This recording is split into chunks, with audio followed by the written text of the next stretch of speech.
Brasil, Coração do Mundo, Pátria do Evangelho, capítulo 24, A Regência e o Segundo Reinado. Ninguém no Brasil poderia supor que Dom Pedro I abandonasse o país precipitadamente, como fez a 7 de abril de 1831. As forças conservadoras desejavam somente que ele regenerasse o seu ambiente, afastando-se de determinadas influências políticas. O resultado da inesperada abdicação foi a desordem, que se propagou a todos os recantos, provocando descontentamentos e sedições. Alguns políticos, no entanto, obedecendo à feliz inspiração do mundo invisível, organizaram uma regência que se incumbiu de manter a intangibilidade da ordem e das instituições.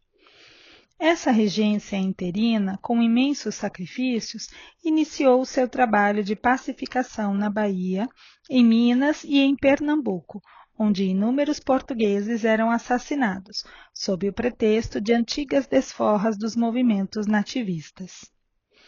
Os distúrbios militares proliferavam em toda parte, exigindo a mais alta cota de sacrifícios e dedicações dos verdadeiros patriotas. O exército, desde os acontecimentos de 7 de abril, caracterizava as suas atitudes pela revolta e pela indisciplina. O norte do país vivia sob o regime do sangue e da morte. O povo de Pernambuco, humilhado pelas incursões da soldadesca amotinada, que lhe feriam os brios e as tradições, veio a campo, travando-se os mais fortes combates, em que pereceram, ou foram presos, muitas centenas de indisciplinados. Esses protestos e esses exemplos, todavia, não conseguiram eliminar a luta persistente e pavorosa. A guerra civil continuou anos a fio, à sombra das matas, estendendo-se ao Pará com o seu rastilho de miséria e de sangue. Muitos governadores foram barbaramente trucidados pela caravana sinistra da confusão e da desordem. Jamais a pátria do Evangelho atravessara tão perigosa situação, sob o ponto de vista social e político. O partidarismo envenenava todos os ambientes com a vasa de suas paixões desenfreadas, e não fossem os mananciais do pensamento e da economia, fixados por Ismael nas regiões do Rio de Janeiro, de São Paulo e Minas, que asseguraram a própria estabilidade nacional, talvez não pudesse o Brasil resistir ao elemento embrutecedor que suprimiria para sempre sua unidade territorial. Depois de 4 anos de experimentações e lutas incessantes, a regência é entregue a um dos homens mais enérgicos e prudentes da época, o eclesiástico Diogo Antônio Feijó, que iniciou a sua obra de honestidade e de civismo, sob a direção das falanges esclarecidas do infinito. O grande paulista, porém, não conseguiu permanecer muito tempo à frente do governo. Em 1835, rebentava o movimento republicano do Rio Grande do Sul, chefiado por Bento Gonçalves, que se propunha a organizar naquela província uma república separada do país. Esse movimento separatista iria consumir grande coeficiente das energias nacionais, porquanto só terminaria mais tarde sob a ação pacificadora do Segundo Reinado. Em 1836, funda-se o Partido Conservador, com a aliança dos liberais e dos restauradores, caminhando a nação para o parlamentarismo. Feijó, porém, não se resignou com as providências levadas a efeito. A seu ver, não era possível governar eficientemente dentro de um regime que se lhe afigurava de excessiva liberdade. Renunciou nobremente ao cargo, chamando ao poder Araújo Lima, que era nesse tempo a autoridade suprema das forças oposicionistas. Então, a imprensa brasileira já não contava com a palavra de concórdia e de conciliação de Evaristo da Veiga, que depois de cumprir sua tarefa no país do Cruzeiro, regressara à pátria universal, incorporando-se às hostes esclarecidas do infinito. A imprensa, hoje considerada como o sexto sentido dos povos e que naqueles tempos mal ensaiava os primeiros passos no Brasil, não podia, portanto, ser o órgão de esclarecimento geral da nação, e a luta prosseguiu, ensanguentando o país ao longo de todas as suas fronteiras.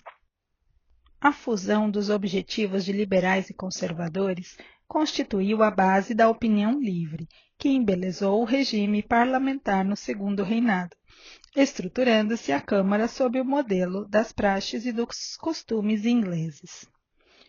Percebendo, contudo, a exaltação dos espíritos em geral, os liberais solicitaram em 1840 a declaração da maioridade do imperador, que na época contava 15 anos incompletos.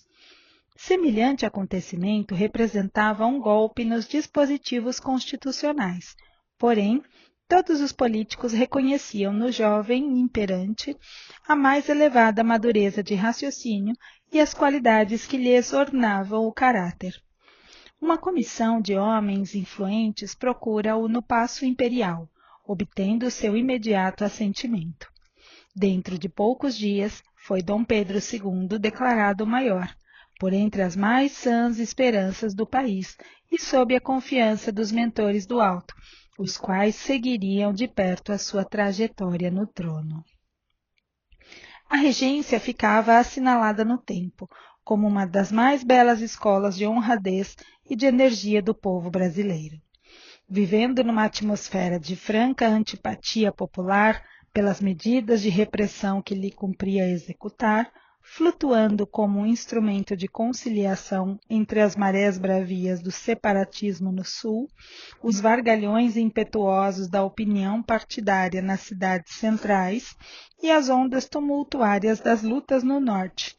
Todos aqueles homens que passaram pela regência foram compelidos aos mais elevados atos de renúncia pelo bem coletivo, praticando com isso verdadeiro heroísmo, a fim de que se conservasse intacto, para as gerações do futuro, o patrimônio territorial e a escola das instituições, na objetivação luminosa da civilização do Evangelho, sob a luz cariciosa do cruzeiro.